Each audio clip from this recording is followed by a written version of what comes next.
Third month ఎండింగ్లో నేను హైదరాబాద్ వచ్చాను. హైదరాబాద్ వచ్చిన తర్వాత 4th మంత్ కూడా అలాగే వామిటింగ్స్తో గడిచిపోయింది. ఇంకా 5th మంత్ కూడా వచ్చేసింది. 5th మంత్ వచ్చిన తర్వాత నన్ను చూడడానికి మా అత్తయ్య మా అమ్మ హైదరాబాద్ వచ్చారండి. మా అత్తయ్య వాళ్ళకి శ్రీమంతం ఆనవాయితీ లేదండి. 5th మంత్ వచ్చిన తర్వాత చలిమిడి చేసి ఒళ్ళో పెట్టిస్తారు. అందుకే మా అత్తయ్య ఊరు నుంచి వచ్చేటప్పుడే చలిమిడి ఇంకా కొన్ని రకాల స్వీట్స్ స్నాక్స్ చేసి తీసుకుని వచ్చారండి. వచ్చిన తర్వాత ఒకరోజు నాకు ఒళ్ళో పెట్టించారు చలిమిడి.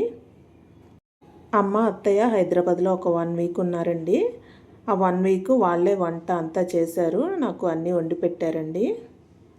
తర్వాత వాళ్ళు ఊరు వెళ్ళిపోయారు.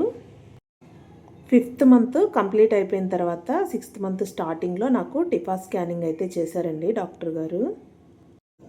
ఆ స్కాన్ రిపోర్ట్స్ చూసి డాక్టర్ గారు చెప్పింది విన్న తర్వాత నాకు మా హస్బెండ్కి అయితే చాలా భయం వేసిందండి. డాక్టర్ గారు బేబీ గ్రోత్ అస్సలు సరిగా లేదని చెప్పారండి. తర్వాత నాకు గర్భసంచి కూడా కొంచెం లూజ్గా ఉంది, ప్రీ డెలివరీ అయ్యే ఛాన్సెస్ ఎక్కువగా ఉన్నాయని చెప్పారు. ఇంకా ఉమ్మనీరు కూడా తక్కువగా ఉంది, దానికి మెడిసిన్ యూజ్ చేయాలి, ఎక్కువగా రెస్ట్లోనే ఉండాలి అని చెప్పారండి. అవన్నీ విన్న తర్వాత నాకు మా హస్బెండ్కి అయితే ఆ రోజు నైట్ అస్సలు నిద్ర పట్టలేదు.